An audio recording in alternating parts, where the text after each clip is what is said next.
이 땅을 복음으로 물들인 선교의 열정과 놀라운 하나님의 은혜가 가득한 오미야 집안. 그 중심에는 우리에게도 익숙한 그 이름, 바로 보리스 선교사가 있었습니다. 사업을 비롯해 건축까지 널리 이름을 알면서도 선교사로서의 본분을 잊지 않았던 그는 복음 전도와 더불어 교육 선교에도 힘을 보탰는데요. 특히 보리스 선교사가 직접 설계한 학교 건물에는 그의 마음과 정성이 닿지 않은 곳이 없었습니다. 그만큼 이곳은 보리스 선교사의 선교 정신이 깊게 배어 있는데요. 일본에서 찾아보는 보리스 선교사의 흔적을 따라 오늘도 함께 떠나보겠습니다.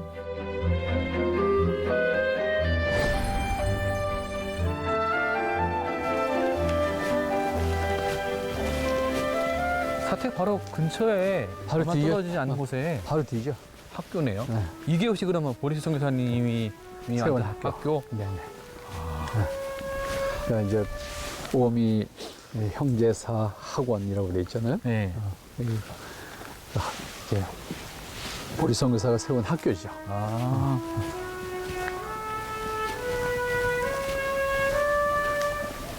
건축 양식이 이제 서양식이잖아요. 그러네요. 당신이 직접 다 설계한 그런 볼 수 있죠. 오랜 역사를 지닌 건물이라고 생각되지 않을 만큼 세련된 학교의 건물. 선교의 역사가 살아 숨쉬는 이곳에서 서양의 분위기가 무심 느껴지는 아름다운 교정을 잠시 바라보았는데요. 보리스 선교사가 얼마나 큰 애정으로 이 학교를 지었는지 그 마음이 조금이나마 느껴지는 것 같습니다. 이건 이제 이분은 이제 부인, 아, 일본인이에요. 아 일본 분하고 결혼하셨구나. 일본 분하고 결혼해서 결혼을 하게 되는 이제 뭐 상황도 있었지만 네. 뭐 그거 남의 얘기니까 그거는 뭐 생략하기로 하고 어쨌든 결혼을 이제 일본인하고 하죠. 그래서 이제 일본이 서양 사람들을 이제 배척하고 자꾸 이제 뭐랄까 쫓아내려고 하니까 그런 과정 속에서 결국은 일본인하고 결혼을 했고, 근데 저분이 이제 일본 황족의 어떤 그 귀족 출신의 여자였어요. 그래서 좀 나름 계산된 어떤 것이 있었던 것 같아요. 근데 결국은 이제 일본 국적까지 이제 이 보리스 선교사가 받게 되죠. 그럼에도 불구하고 결국은 일본에 끝까지 이제 있는 게 참 힘들었었죠. 그만큼 이제 일본에 대한 애착을 가지고 일본에서의 활동을 계속 이어가려고 했던 것이고, 그러한 것을 위해서 사실은 건축회사도 만든 거거든요. 2년 만에 학교에서 이제 쫓겨 추방되면서 결국은 건축을 하게 되죠. 건축회사를 이제 운영하게 되 그런 것은 어떻게 보면 여기 체제하기 위한 방법이기도 했고, 또 자기가 전공했던 거니까 그것을 통해서 이제 선교사로서의 어떤 영향을 계속 활동을 하겠다, 영향을 미치겠다, 이제 이런 생각을 하고 이제 그렇게 건축회사를 하게 됐죠. 그런데 그 건축회사가 결국은 지금까지도 유지되고 있거든요. 그리고 그것이 한국에도 한국 근대 건축사에서는 굉장히 큰 역할을 하는 미치는 그런 건물들을 짓게 되고, 또 한국인 제자, 이게 묘해요. 한국인 제자 가운데 대표적인 게 강윤이라는 사람인데, 이 강윤이라고 하는 사람이 누구냐 하면 이게 유관순의 오빠와 공주 영명학교 동창이야. 근데 그 강윤을 보리스 선교사한테 소개하는 사람이 우리암 선교사예요. 우리양 공주의 저번에 한번 설명하셨던 것 같습니다. 영명학교 우리암 선교사가 소개를 한 거예요. 소개를 해서 한국인으로서 이제 건축을 배울 수 있는 그 기회를 주었고, 이 보리스 선교사가 그 사람을 이제 데려다가 이제 자기 제자로 삼아서, 그 다음에 본격 제대로 된 이제 지금은 오사카 무슨 대학을 바뀌었는데, 그 대학에 제대로 가서 이제 공부를 하게 하면서 보리스의 그 이름을 걸고 한국에서 이제 건축 일을 할 수 있도록 그런 일을 하게 했죠. 그러니까 이 보리스 선교사는 그런 의미에서 한국 근대사에서도 큰 역할을 했다, 이렇게 볼 수 있어요. 왜냐면 저도 한국에 이분이 확인된 건물로만도 지금 한 140개 정도가 이번에 건축 설계, 감리 혹은 시공의 영향을 받은 건물이 있었다고 하니까요. 물론 지금 다 지금 현존하는 건 아니지만 그런 정도로 우리 한국의 근대 건축물 가운데서도 중요한 역할을 했기 때문에 이 보리스 선교사라고 하는 분이 준 한국의 영향도 있다 이렇게 볼 수 있죠. 우리나라 근대 건축 스타일에도 빼놓을 수 없는 보리스 선교사의 이름. 태화 사회관 등을 설계한 근대 건축가 강윤의 스승이자 등록문화재 제23호로 등록된 초런제일교회, 등록문화재 제654호로 지정된 안동교회 석조예배당, 한국개신교회 대표적 건축물이었던 원산중앙교회, 그리고 이화여자대학교의 건물 등의 설계에 참여해 많은 건축물을 남기며 근대 건축의 발전을 이뤘기 때문인데요. 저희가 보통 알고 있는 그 선교의 영역 하게 되면 일반적으로 목회, 그다음에 의료, 그다음에 교육 그렇게 알고 있었는데 건축이라는 영역도 어떻게 선교의 한 축을 담당하게 될 수 있다는 것이 보리스 선교사님을 통해 가지고 저희가 볼 수 있는 것 같아요. 그러니까 아까 말씀드린 전문인 선교사로서 할 수 있었던 거죠. 만약 그분이 그런 생판 모르는 이런 걸 할 수 없는 건데 전문인 선교사로서 이제 건축에 이제 능력이 있었기 때문에 그런 의미에서는 이 보리스 건축사가 지금도 전전할 수 있었던 것은 결국 일본 근대 건축에 있어서도 마찬가지예요. 똑같은 거예요. 이분의 영향이 굉장히 축이 담당하셨네요. 특별히 이 긴키 지방이라고 보통 표현하는데 여기서부터 이제 저 서쪽으로 이제 긴키 지방이라고 하는데 이 긴키 지방의 그 영향은 굉장히 컸죠. 그렇게 볼 수 있죠. 그래서 일본 안에서도 굉장히 큰 영향을 미쳤다 이렇게 볼 수 있죠. 그리고 실제적으로 또 이 형제교회라고 하는 교회가 이 오오미 핫지반을 중심으로 해서 또 많이 형성이 되고 실제적으로 복음이 전파되어지는 그런 과정도 있었다고 볼 수 있습니다. 참 대단하고 되게 독특하고 되게 참 알면 알수록 멋진 분인 것 같습니다. 그렇죠. 이분이 가진 어떤 그 영향력이라고 하는 것이 한 사람의 영향력이 이렇게 크다 이렇게 볼 수 있는 거죠. 건축을 통해 새롭게 선교의 길을 만들어간 보리스 선교사. 일본 등록문화재인 간세이 가쿠인 대학의 시계탑이나 일본 기독교단 오사카 교회 등 일본에 남아있는 많은 건물들은 보리스 선교사의 영향력을 증명하듯 여전히 그 자리를 굳건하게 지키고 있습니다. 펜션 같아요. 아니 무슨 리조트 같아요. 그죠? 서양의 무슨 그 큰 성에 딸려 있는 부속 건물 같기도 하고. 부속 건물 같은 그런 건물이죠.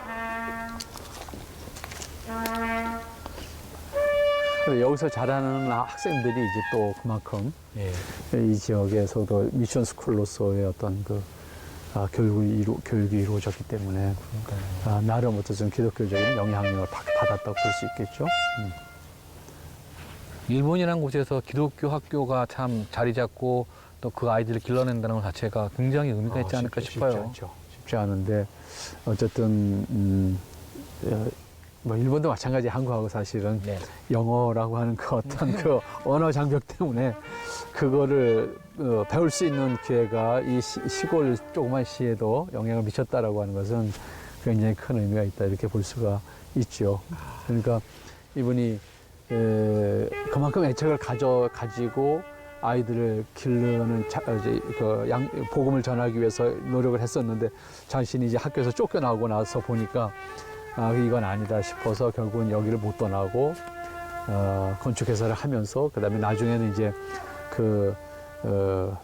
유통회사를 만들어서 아예 자금을 확보하면서 이 지역에 애정을 다 쏟았다고 볼 수 있겠죠. 그러니까 실제적으로 일본 최초의 결핵 요양원은 이분이 처음 시작해요, 여기서. 그러니까 어떻게 보면 이 외진 조그만 산 속의 조그만 시 안에서 그분이 남긴 또 영향을 미친 것이 컸다. 이렇게 볼 수 있는 것이 그런 것 하나까지. 그러니까 지금도 이렇게 작은 시에서 이분을 어떻게 보면 모르면 안 되는 거죠. 그러네요. 이 지역 사람들에게 있어서는 그러니까 요양원이나 병원이나 이런 건축은 물론이고 또 학교를 통해서 학교도요 여기 유치원서부터 고등학교까지 있거든요. 중고등학교만 있는 게 아니에요. 유치원부터 있어요. 초등학교, 고등학교, 중학교 다 있거든요. 그러니까 어떻게 보면 기본적인 그 어린 아이들의 교육이 다 뭐 어떻게 보면 이 오미 하치반시에서는 가장 중요한 학교, 가장 유명한 학교라고 말할 수 있겠죠. 그러네요. 그만큼 영향을 크게 미친 거죠. 오미하치반에서 교육의 중심이라고 할 수 있는 오미 형제사학원. 교육이라는 기회 속에서 복음의 문을 함께 열어가길 소망했던 보리스 선교사의 바람처럼 이곳의 아이들은 지금도 은혜 안에 꿈을 꾸고 하루하루 멋지게 성장해 가고 있는데요. 그의 선교적 소망에 담겨 있는 곳은 비단 학교만이 아닙니다. 한적한 자연의 정체가 느껴지는 오미하치반 한편에는 보리스 선교사의 또 다른 선교 흔적이 남아 있었는데요.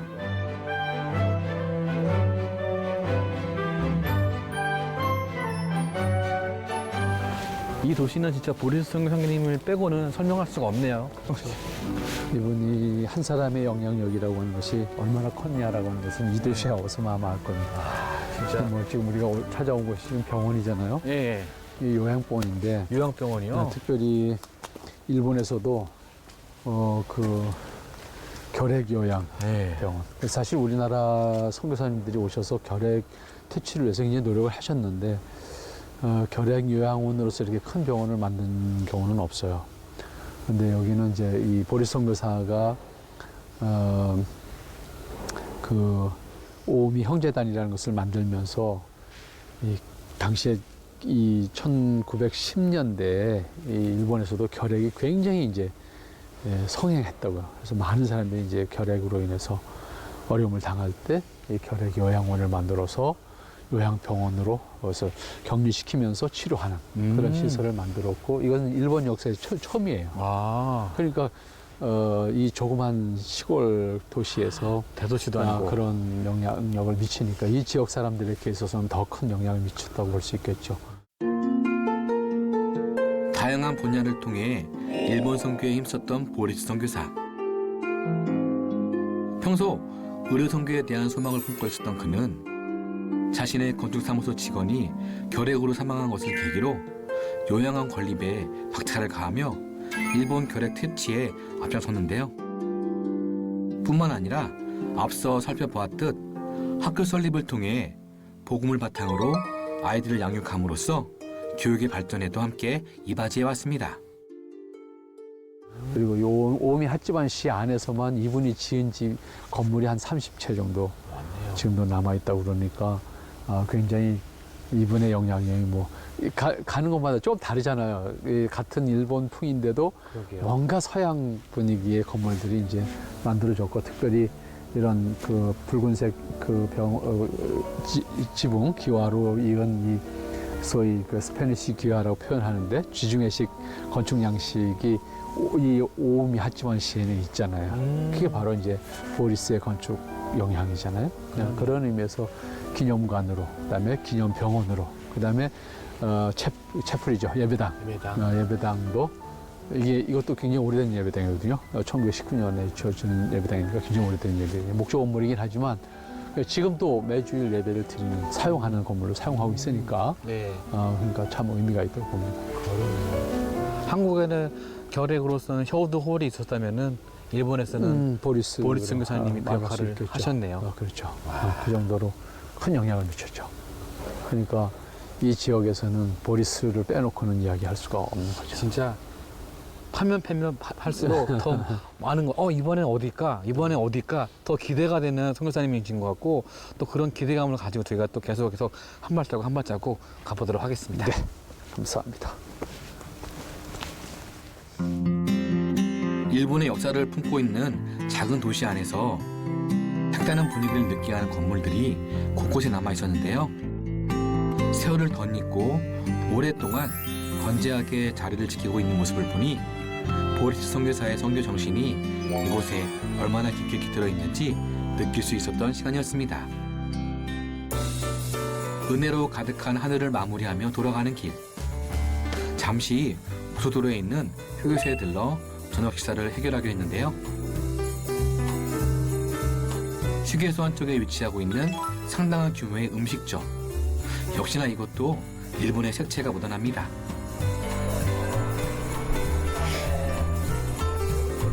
푸드코트 형식으로 운영되는 우리나라 휴게소와는 조금 다른 모습을 하고 있었는데요.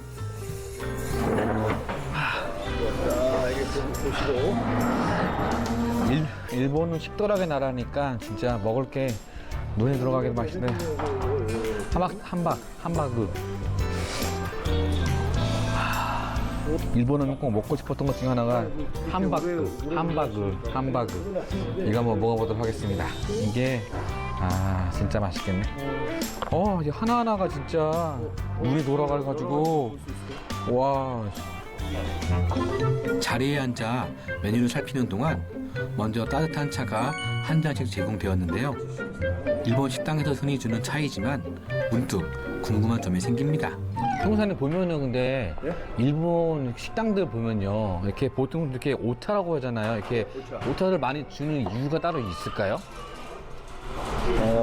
그러니까요. 일본은 기본적으로 이런 차가운 물을 주긴 하지만은 이 오차는 주문하면 주는데 대부분 가게들이 이런 걸 꼭 주더라고요. 오차 아니면 녹차 같은 걸 항상 주는 것 같더라고요. 그렇죠. 녹차도 주고 오차도 주고 특히 이제 이쪽 교토 이쪽이 그 오차의 산지니까. 우지차라고 유명한 차가 있습니다. 교토에. 그래서 사람들이 선물로 많이 사가죠. 먹고 싶은 건 많지만 각자 음식을 정해 직원에게 하나씩 주문했는데요. 그래 뭐 원하지? 우동가스. 식당 안에 있는 맛있는 냄새가 가득해질수록 기대감도 커져갑니다. 드디어 하나씩 나오는 음식들. 이번엔 제가 시킨 함바크. 제 함바크를 소중하게 감싸고 있던 종이 포장지. 과연 일본에서 먹는 함바크는 어떤 맛일지 기대가 됐습니다. 일본스러운 진짜 그 소리만큼이나 맛이 더욱더 기대가 됐는데요. 항상 나오는 미소 된장국 그리고 함바크. 오늘도 맛있게 한번 먹어보겠습니다. 그 일본 고속도로 휴게소에서는 이렇게 밥을 먹는 게 전 처음이에요. 네, 그냥 일반 식당 몇 번 가봤는데 일본 고속도로에서도 이런 게 있구나. 사실 구성은 별다를 것 없는 야채와 감자튀김 그리고 메인 함바크였습니다. 감자튀김 먼저.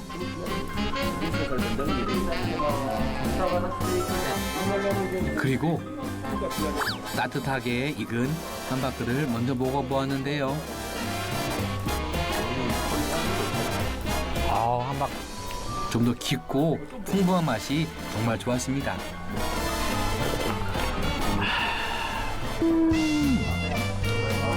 교수님은 커다란 우동과 또 옆에 있는 비밀의 주문을 하셨는데요. 무슨 뭘까? 따단. 바로 장어구이였습니다. 장어와 우동, 진짜 일본을 대표하는 음식 중에 하나인데요. 맛있게 드세요. 이게 처음이네. 휴게소에서 즐겨보는 일본의 대표 음식들. 정말 그 맛은 분위기에 따라서 맛이 달라지는 것 같은데요. 정말 맛있었습니다. 점점 없어지는 함바크를 보니 정말 마음이 슬펐는데요. 그래도 끝까지 남김없이 모조리 다 먹었습니다. 밥 한 톨도 남길 수가 없겠죠. 휴게소에서 즐기는 즐거운 저녁 식사 시간. 역시나 깨끗이 비었습니다. 그리고 이곳에는 특별한 커피가 있다고 하는데요. 자판기. 자판기 커피였습니다. 근데 여기서 따뜻한 거, 차가운 거. 이걸 한번 먹어보겠습니다. 이 모카 커피인데 위드 슈가랑 한번 타는 거랑 일단 한번 넣고.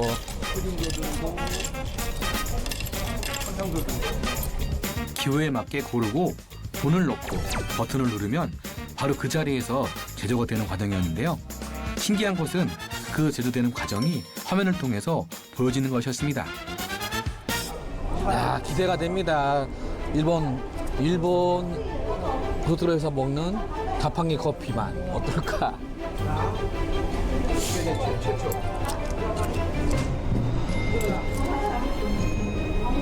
나온다. 주문한 지 얼마 안 돼요. 벌써 저의 음료가 나왔습니다. 컵은 똑같은 것 같습니다. 그냥 일반. 과연 그 맛은?